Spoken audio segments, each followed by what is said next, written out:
Lycée moderne Amagou Victor de Marcory. Ce matin, 500 candidats en compétition pour le concours d'entrée dans les CAFOP. 1 heure avant l'épreuve des mathématiques, nous échangeons avec certains candidats pour savoir leur motivation. Non seulement j'aime le métier, j'aime le prochain et puis j'aime l'enseignement et je me bats pour ça. Je veux rentrer dans l'enseignement parce que c'est une passion. Voilà, donner le savoir, ça me plaît. Ces candidats font partie des 55 000 ayant pris part à la session du 15 mai dernier. Ils nous expliquent les raisons de leurs échecs. J'ai fourni mes efforts, mais je pense que ce n'est pas suffisant. C'est pourquoi je suis venue encore recomposer. Je pense que cette fois-ci, ça va marcher. Sinon, Madame la ministre, elle a pensé que le niveau n'était pas assez. Et donc, nous demander de recomposer pour rehausser un peu le niveau. Après délibération du jury le 16 juillet dernier, seulement 3 000 ont été retenus. Pour atteindre le quota des 5 000 recrues par an, une nouvelle disposition s'impose. Quand on sait la question de l'emploi, le président de la République et le Premier ministre ont souhaité que nous offrions une seconde chance aux 52 000 candidats qui, quand on a regardé les résultats, il y a beaucoup qui étaient absents. Il y a certains qui ont composé, mais vraiment juste écrit leur nom sur la copie. Alors, en leur accordant une seconde chance, à partir de la leçon de la première session, pour les nouveaux candidats, une session, comme d'habitude, va être ouverte au mois de septembre. Chaque année, c'est 5 000 places. Donc, on a voulu donner la seconde chance aux 52 000 pour qui ça n'a pas marché, afin qu'ils puissent se concentrer pour donner le meilleur d'eux-mêmes et participer à cette épreuve-là. 7h20, consigne de dernière heure avant l'épreuve éliminatoire, les mathématiques. C'est une chance qu'on est en train de vous donner. Normalement, l'État de Côte d'Ivoire a budgétisé 5 000 places. N'est-ce pas?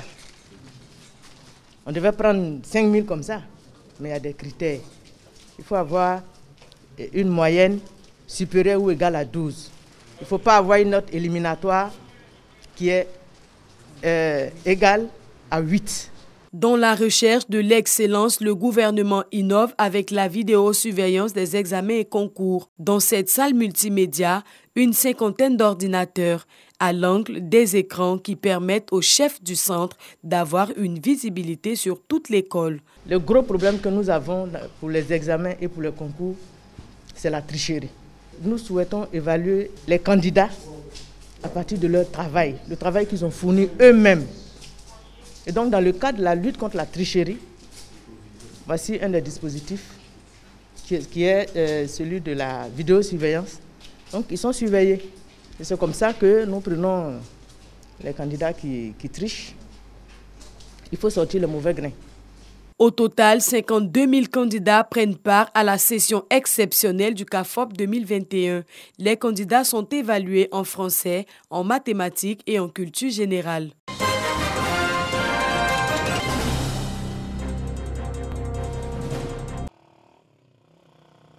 C'est une sombre histoire d'homicide qui a ébranlé la ville de Biancoumans il y a de cela quelques jours. Les faits. Dame Monet Yvonne, veuve âgée de 56 ans, vit seule au quartier ancien village de Biancoumans. Elle tient un petit commerce de vente de cigarettes devant son lieu d'habitation. Le 23 juillet dernier, cette veuve a été retrouvée, violée et assassinée à son domicile. L'enquête menée par la police criminelle de Mans a produit des résultats. 2 des 3 suspects sont arrêtés. Ils sont âgés de 27 et 28 ans. Nous avons pu, moins de 4 jours après nos investigations, interpeller 2 jeunes hommes. 2 jeunes hommes qui ont participé activement au meurtre de la dame. Malheureusement, ces 2 jeunes hommes se trouvent être des voisins à la dame. Naturellement, le mobile, c'est financier, nous en sommes sûrs, puisque la dame, vendeuse de biscuits, de cigarettes, dame chez qui eux-mêmes ils s'approvisionnent à certains moments. Le butin, ils disent ce qu'ils ont eu comme argent, ça ne dépassait pas. En tout cas, chacun a eu environ 3 500, 4 000. Le 3e suspect est en cavale. L'enquête suit toujours son cours.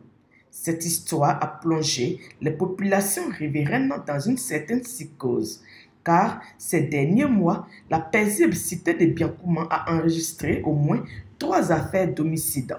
Une situation qui a amené le comité de sécurité du département de Biancouma, présidé par le préfet, à tenir des réunions avec les responsables des forces de défense et de sécurité FDS et les différentes couches des populations. Objectif, informer et rassurer. Le préfet de police de Mans a fait le point des différentes avancées concernant les enquêtes. On note une affaire entièrement résolue, une autre presque résolue, celle de Dame Monet Yvonne, et la 3e affaire non résolue. Les populations, quant à elles, se sont exprimées et ont fait quelques recommandations pour améliorer leur sécurité. Entre autres, la destruction des fumoirs, le renforcement de l'éclairage public. Le deuxième point le plus important, c'est les lots non bâtis, les terrains non bâtis dans la ville de Biancouma. Il y en a de trop.